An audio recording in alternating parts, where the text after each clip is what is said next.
آج حکومت کو آج کل بڑی دینی مدارس کی بڑی تکلیف ہوئی ہے. یہ دینی مدارس اسلام کے کلے ہیں. بے شک بے شک. اور پتہ ہے نور الدین زنگی کو حضور نے مصر سے کیوں بلایا؟ بڑے بڑے لوگ اس وقت موجود تھے. وہ دو غدار جو مدینہ منورہ میں حضور کی بیعت بھی کرنا چاہتے تھے. نور الدین زنگی سویا ہوا تھا مصر میں، حضور نے وہاں اس کو جا کر جگایا کہ میری عزت اور ناموس کی حفاظت کے لیے مدینہ منورہ ہو. تو پتہ ہے کیوں بلایا نور الدین زنگی کو؟ ہمارے بزرگوں نے لکھا نور الدین زنگی میں 3 باتیں تھیں جو کسی اور حکمران میں نہیں تھی. ایک تو انہوں نے دارالحدیث قائم کی، پوری اپنی سلطنت میں بڑے بڑے دارالحدیث قائم کیے، جیسے شادی ہال یہاں بنائے جا رہے ہیں، پلازے بنائے جا رہے ہیں. اس نے اپنے دور حکومت میں بڑے بڑے پلازے بنائے، بڑی بڑی بلڈنگیں بنائی اور بڑی بڑی علماء کو تنخواہیں دی. فرمایا یہاں بیٹھ کر حضور کی حدیث پڑھاؤ. ایک تو اس کے اندر کمال یہ تھا. دوسرا اس نے دینی مدارس بنائے اور دینی کتابیں مفت چھاپ کر تقسیم کی. یعنی مفت لکھوا کر، آپ کہیں گے چھاپے خانے تو نہیں ہوتے تھے، کاتبوں کو بلایا، فرمایا جتنی مرضی تنخواہ لو، دینی کتابیں لکھ کر مفت شائع کرو. سبحان اللہ. دینی مدرسے بنائے بے شک. اور دینی کتابیں مفت چھا کر تقسیم کی. تیسری بات نور الدین زنگی میں یہ تھی کہ وہ سرکاری خزانے سے تنخواہ نہیں لیتے تھے. تو جو دینی مدارس کے خلاف بات کر رہے ہیں وہ ذرا سوچیں. حضور تو اس بندے سے خوش ہوتے ہیں جو دینی مدرسے بنائے، بے شک. جو دینی کتابیں چھاپے، جو دارالحدیث قائم کرے، علماء کو تنخواہیں دے، بھائی یہاں حضور کی حدیثیں پڑھاؤ.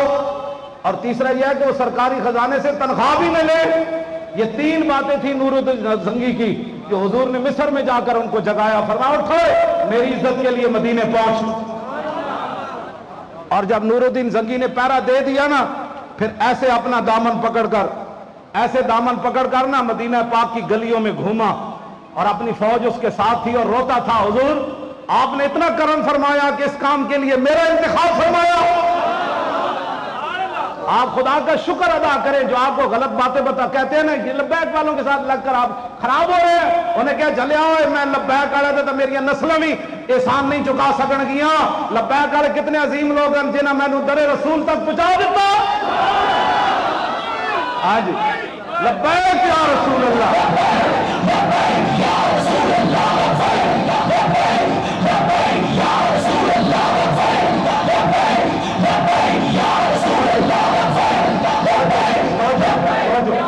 آپ دیکھ رہے ہیں کتنے پسینہ آئے ہوئے ہیں آپ کو بھی، لیکن میں دیکھ رہا ہوں کہ یہ بوتل لینے کے لیے تیار کوئی نہیں ہے ہمارے بچے.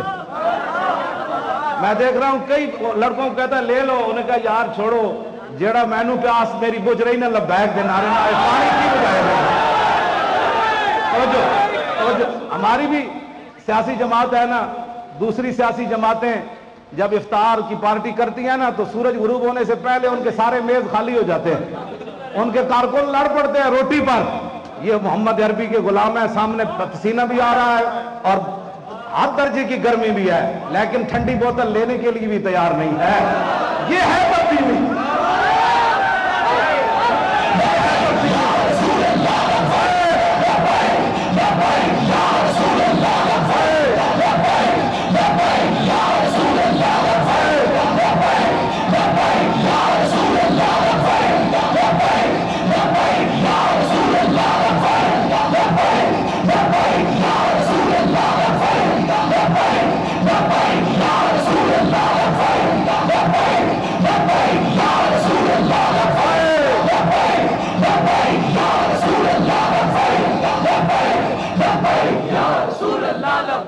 یہ ہمارے بچے، یہ ہمارے نوجوان، ہاں جی، جو سب کچھ سامنے دیکھ کر بھی کہتے ہیں بے نیازی ناز ہا دارت بسے.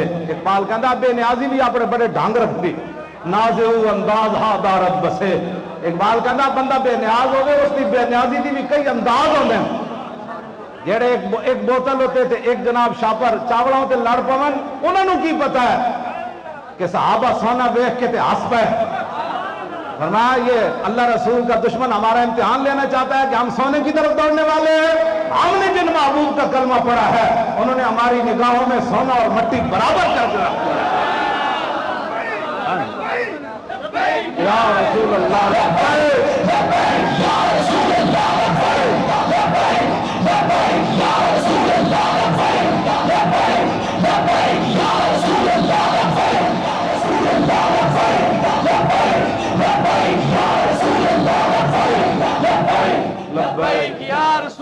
اللہ لبیک. وہ توجہ، ہمارے مولانا الیاس یونس صاحب ہیں لندن میں، وہ ہمارے ترانے لکھتے ہیں. وہ کہتے ہیں کہ میں ایک اسپتال کے باہر بیٹھ کر نا موبائل پر آپ کی تقریریں سن رہا تھا، تو ایک انگریز ڈاکٹر آیا.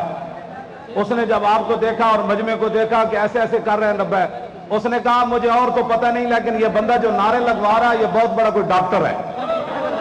اس نے کہا یہ مولوی صاحب ہیں، ڈاکٹر تو نہیں ہے. اس نے کہا ہماری سائنس اور ڈاکٹری میں یہ ہے کہ جو بندہ ایسے ایسے کرتا ہے اس کو دل کی بیماری نہیں ہوتی.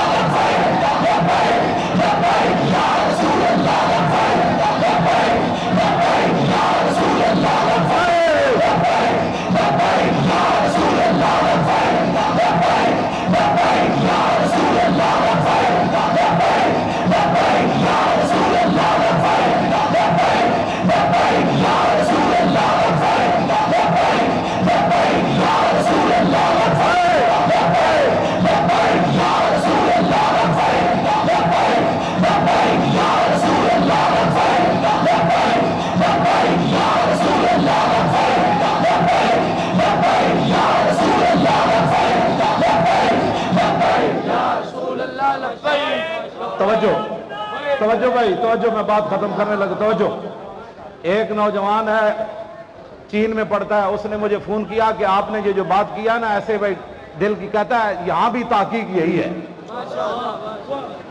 اب پوری دنیا میں تحقیق یہی، ہمیں تو کسی نے بھی نہیں بتایا. ہم بعد میں ڈاکٹروں کو پتہ چلا بھائی ایسے ہوتا ہے. ہم نے تو ڈاکٹروں کو بغیر ایسے شروع کیا بھائی، ایسے شروع کیا. ہاں جی، ہمیں تو کسی نے بعد میں لوگوں کو پتہ چلا کہ یہ ہوتا ہے. ہمیں کہا جیسے مرضی ہوتا ہے، ہر کجا بھی نہیں. اقبال کہتا ہر کجا بھی نہیں جہاں میں رنگ و بو، آنکھ از خاکش بروجے جستجو، یاد نور مصطفیٰ اورا بہارت، یا ہنوز اندر تلاش مصطفیٰ. اقبال کہتا جو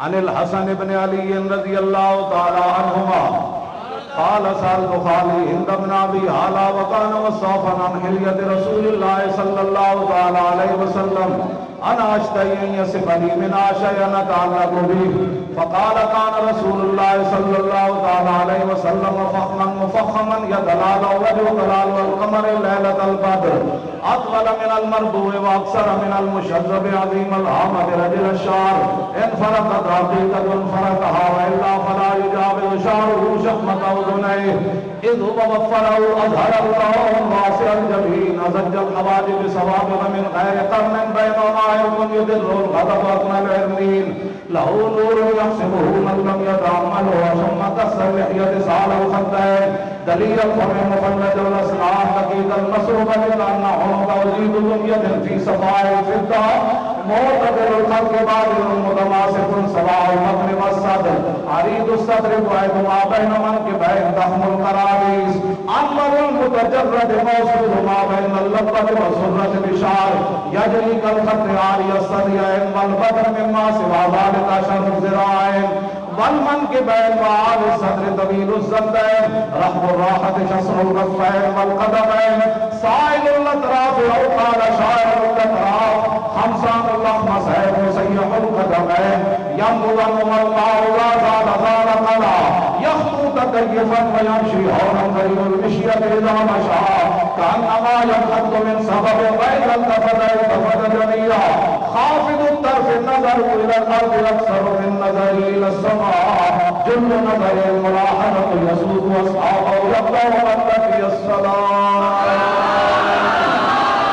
الطيف سرى من قدرته والشمس بدا من وفرته فسكرت هنا من نظرته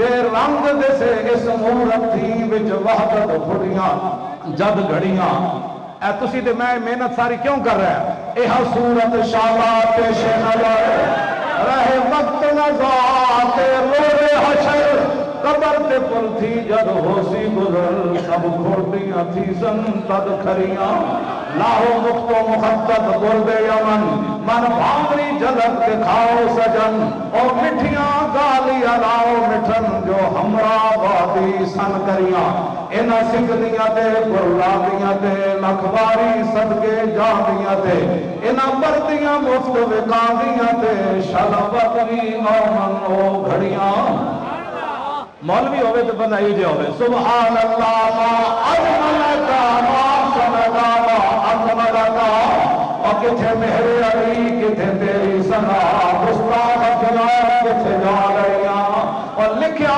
پڑھیا سب بلا رہی مولانا نو کتنا ڈرائے ہونا ہے لوگ او مولوی صاحب نو بلا رہے ہو وہ تو بڑا حالات خراب ہو جانے تو انہاں پھر کو جواب کی دیتا انہاں لکھیا پڑھیا سب بھلا رہی وہ ایک نام سجن دا گا رہی رگ رگ تے لولوں ساہانال لگیا پہ پروانال اور جتھے دم مرن دی نئی مجال صلی علیہ ذوالجلال کیتی بھج کے بام قرار ہوئے پیتے باج شراب خراب ہوئے سرشارت بیتاب ہوئے انہاں خونیاں مست نگاہانال کیتی وچ وما غلطان ہوئے اندر یاد سجن مستان ہوئے حیرانت بہم پریشان ہوئے انہاں پیچیاں زلف سیاہانال آدم تھی تا عیسیٰ مسیح اتھے نفسی بلے سی ہر نبی اتھے آفسی ہگا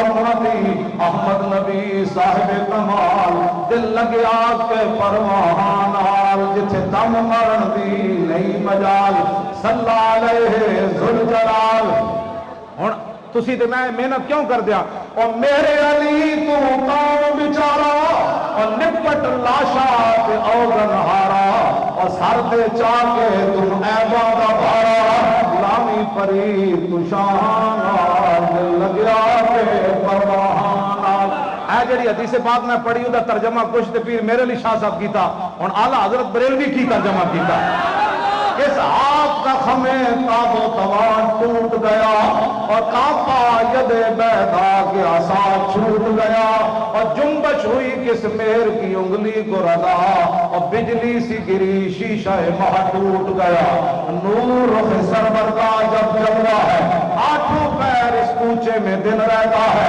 یہ شام مدینہ نہ سمجھنا اے دل آہ دل عاشق کا دھواں چھاتا ہے پرواز میں مدحت شاہ جب میں آؤں تارش پر فکر رسا سے جاؤں مضمون کی بندش تو میسر ہے رضا وہ کافی کا درد دل کہاں سے لاؤں آبے درے گندا سے عدم ڈوب گیا اور رشک لبے لانی سے یمن ڈوب گیا اور خجلت یہ ہوئی کہ دیکھ کے روح شاہ کو شبنم کے پسینے میں چمن ڈوب گیا تاجدار ختم نبوت تاجدار ختم نبوت زندہ باد ہے جلانا بھائی یہ حال جڑا اے بھی ایک بار اچھلے محمد عربی دے شیر نارا دا تاجدار ختم نبوت